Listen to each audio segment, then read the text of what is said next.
बड़ी upsetting news आ रही है पाकिस्तान से। पाकिस्तान और न्यूजीलैंड के बीच चल रही 5 मैचों की T20 सीरीज के दौरान आतंकी हमले का खतरा मंडराने लगा, क्योंकि आतंकी संगठन ISPP यानी इस्लामिक स्टेट पाकिस्तान प्रोविंस ने सीरीज के आखिरी 2 मैचों के दौरान हमले की धमकी वाला एक पोस्टर जारी कर दिया। आज वो जंग जो है उधर की उधर ही खड़ी हुई है। आज वो जंग उधर की उधर ही खड़ी हुई है और हम जो है वो एक मुश्किल में फंसे हुए हैं और हमें कोई रास्ता नजर नहीं आ रहा, क्योंकि कोई हमारी मदद करने को तैयार नहीं है। तो कुछ अर्सा पहले जो इशारे थे, जो फैक्ट्स एंड फिगर्स आ रहे थे, जो कि इंटरनेशनल फाइनेंशियल इंस्टीट्यूशंस हैं, वो बता रहे थे कि इंडिया जो है वो 2026 में जो है वो पहुंचेगा 4th लार्जेस्ट इकोनॉमी तक। लेकिन अब IMF ने कुछ न्यू फैक्ट्स एंड फिगर्स दिए हैं और IMF जो है वो ये कह रहा है कि इंडिया जो है जापान को सरपास करने लगा है और 2025 में ही ये होने लगा है। और इसमें बहुत सारे लोगों का कहना यह है कि हमारा जो काउंटर मिलिटेंसी फ्रेमवर्क है वो बहुत ही सादा है। जो एक इशाया था ईरानी सदर की जानिब से यहाँ के एक मकामी होटल में, उसको मंसूख कर दिया गया और ये कहा गया कि उसको सिक्योरिटी की वजह से मंसूख किया गया। लेकिन छेड़खानी मत करें आप, ये आपने हमें जो तरफदार करार दे दिया, आप खुद क्या हैं? यानी अब वो 1 साल और आगे आ गया, पहले आ गया। और इसी तरीके से उन्होंने कहा है कि 2027 तक जो है वो 3rd लार्जेस्ट इकोनॉमी बन जाएगा, जर्मनी को सरपास कर लेगा। लेकिन असल प्रॉब्लम यह है कि अगर आप बलूचिस्तान में चले जाएं तो बलूचिस्तान के लोग भी जो हैं they are sympathisers to all these militant organisations, बहुत बड़ी तादाद। हेलो फ्रेंड्स, जय हिंद। हिंदुस्तान स्पेशल में आपका स्वागत है दोस्तों। लाहौर में पाकिस्तान न्यूजीलैंड के बीच होने वाले मैच पर आतंक का साया मंडरा रहा है। आतंकवादी संगठन इस्लामिक स्टेट ने आगामी क्रिकेट मैच पर हमले की धमकी वाला पोस्टर जारी कर दिया है। पाकिस्तान में इस वक्त न्यूजीलैंड और होम टीम के बीच पिछले 1 सप्ताह से T20 मैचों की सीरीज चल रही है और अब तक ये मैच रावलपिंडी में हो चुके हैं। आगामी मैच 25 और 27 अप्रैल को लाहौर में होने हैं। इसी दौरान अचानक आतंकी संगठन इस्लामिक स्टेट से जुड़े संगठन इस्लामिक स्टेट पाकिस्तान प्रोविंस ने एक धमकी भरा पोस्टर जारी किया है। इस पोस्ट पर लिखा है, खून के बदले खून। आतंकवादी संगठन द्वारा जारी किए गए इस पोस्टर में बाकायदा पाकिस्तान बनाम न्यूजीलैंड से जुड़े मैचों की तारीख दी गई है। इन तारीखों में 25 और 27 अप्रैल को लाल लकीर से चारखाना बनाया गया है। पोस्टर में साफ तौर पर कहा गया है कि आगामी होने वाले मैचों को निशाना बनाया जा सकता है। अब पाकिस्तानी मीडिया आतंकवादी संगठन की ओर से आई इस धमकी से डरा बैठा है। आज वो जंग उधर की उधर ही खड़ी हुई है और हम जो है वो एक मुश्किल में फंसे हुए हैं और हमें कोई रास्ता नजर नहीं आ रहा, क्योंकि कोई हमारी मदद करने को तैयार नहीं है।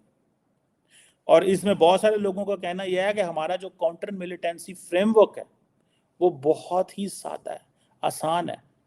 ठीक है, आप देखें कि जो तहरीक तालिबान पाकिस्तान है या दाइश खुरासान है, ठीक है जी, ये जो एथनो सेपरेटिस्ट इंसर्जेंसी है, ये बलोच ग्रुपों की, एक तरफ फेथ बेस्ड मिलिटेंट ग्रुप्स है, दूसरी तरफ एथनो सेपरेटिस्ट इंसर्जेंट्स हैं। ये दोनों को जो डील करने का, जिसे आप कहते हैं ना काउंटर एक्सट्रीमिज्म, एक टर्म होती है प्रिवेंटिंग एंड काउंटरिंग एक्सट्रीमिज्म, इसे बोलते हैं PCVE, ये डिफरेंट है इन दोनों की। ठीक है जी, सो ये जो हमारा जो थ्रेट है वो बड़ा डिफरेंट किस्म का है, दोनों तरफ से डिफरेंट है और इसीलिए बहुत सारे जो गैप्स हैं, होल्स हैं पूरे सिस्टम के अंदर, और ये इधर ही रहेंगे और ये लगता है ख़त्म नहीं हो रहे, क्योंकि हम दोनों को एक ही अंदाज से डील करना चाहते हैं।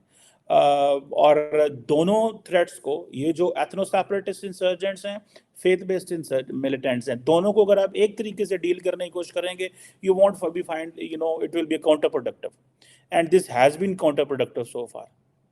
लेकिन असल प्रॉब्लम यह है कि अगर आप बलूचिस्तान में चले जाएं तो बलूचिस्तान के लोग भी जो हैं they are sympathisers to all these militant organisations, बहुत बड़ी तादाद, not all but there is a section of Balochistan की अवाम जो जैसे फॉर एग्जांपल अभी ये रोज़ कोई दहशतगर्द मारे जाता है, जब उनकी डेड बॉडीज़ लेने आते हैं तो वो पता चलता है कि ये जिनकी डेड बॉडीज़ लेके आए हैं ये पहले मिसिंग पर्सन थे। हुकूमत पे प्रेशर ये है कि जी वो मिसिंग पर्सन है। जब हुकूमत देखती है कि जो मिसिंग पर्सन थे वो तो दहशतगर्द जमातों के साथ मिले हुए थे, हुकूमत उसमें कुछ भी नहीं कर सकती। लोग डेड बॉडीज लेने आते हैं अपने लोगों की और फिर नारे मार के भी जाते हैं कि जी ठीक है हमारा बंदा जो है शहीद हो गया। सो एक तरफ वो शहीद की भी बातें कर रहे हैं कि हमारा बंदा शहीद हो गया स्टेट के खिलाफ लड़के, दूसरी तरफ वो इसी स्टेट के अंदर बैठ के काम भी कर रहे हैं, इसी स्टेट से खा भी रहे हैं, पी भी रहे हैं। सो हमें जो वो जिसे कहते हैं ना एक लॉन्ग टर्म अप्रोच, उसकी समझ ही कोई नहीं है। तो कुछ अर्सा पहले जो इशारे थे, जो फैक्ट्स एंड फिगर्स आ रहे थे, जो कि इंटरनेशनल फाइनेंशियल इंस्टीट्यूशंस हैं वो बता रहे थे कि इंडिया जो है वो 2026 में जो है वो पहुंचेगा 4th लार्जेस्ट इकोनॉमी तक। लेकिन अब आईएमएफ ने कुछ न्यू फैक्ट्स एंड फिगर्स दिए हैं और आईएमएफ जो है वो ये कह रहा है कि इंडिया जो है जापान को सरपास करने लगा है और 2025 में ही ये होने लगा है।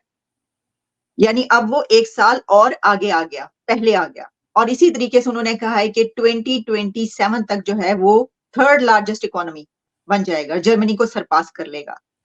तो डॉक्टर साहब ये फैक्ट्स एंड फिगर्स आप कैसे देख रहे हैं? एक मतलब एक ये एग्जाम्पल है ना सिर्फ ये कि साउथ एशियन नेशंस के लिए बल्कि दुनिया के लिए कि कैसे तरक्की करके इतनी इस दौड़ में आप कैसे इस तरीके से आगे आते हैं। और दूसरी तरफ हम देख रहे हैं कि जो इंडिया का हमसाया मुल्क पाकिस्तान है उसने आईएमएफ के लिए एक नई दरखास्त डाल दी है कि हमें एक नया प्लान चाहिए।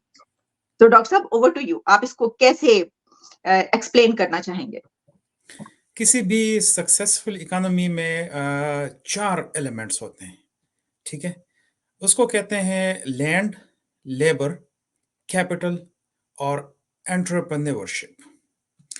जब तक ये चारों मौजूद ना हो तब तक आप जो है वो एक फास्ट पेस्ड और उभरती हुई इकोनॉमी नहीं बन सकते हैं। इंडिया को अगर देखें तो उसमें ये चारों एलिमेंट्स मौजूद हैं। लैंड को ज़रा देखें तो लैंड में 2 चीज़ें आ जाती हैं, एक आपके नेचुरल रिसोर्सेज जो कि रिन्यूएबल हों या नॉन रिन्यूएबल रिसोर्सेज होती हैं। रिन्यूएबल में जो है वो फॉरेस्ट आ जाती हैं, नॉन रिन्यूएबल में आपके जो है वो मिनरल्स हैं, ऑयल एंड गैस है, मेटालिक मिनरल्स हैं, जितने भी आपके नेचुरल रिसोर्सेज हैं उसमें आ जाती हैं। वो जो है वो प्रोडक्शन के लिए यूज़ होती हैं। अगर थोड़ी देर में मैं कंपेयर करके आपको बता दूंगा कि इंडिया के पास जो है वो पाकिस्तान से ज़्यादा मिनरल रिसोर्सेज नहीं है, पाकिस्तान के पास ज़्यादा हैं।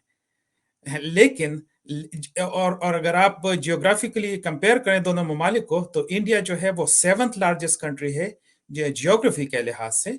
पाकिस्तान जो है वो 34th लार्जेस्ट कंट्री है जियोग्राफी के लिहाज से, और इसके बावजूद पाकिस्तान के पास मिनरल रिसोर्सेज ज़्यादा हैं। दूसरा जो फैक्टर है वो है आपका लेबर का। लेबर में जो है वो आपका ह्यूमन कैपिटल आ जाता है। ह्यूमन कैपिटल में जो है आपके कितने स्किल्ड वर्कर्स हैं, उनकी ट्रेनिंग क्या है, उनका नॉलेज बेस क्या है, वो सारी चीज़ें उसमें आ जाती हैं, उसको ह्यूमन कैपिटल कहते हैं।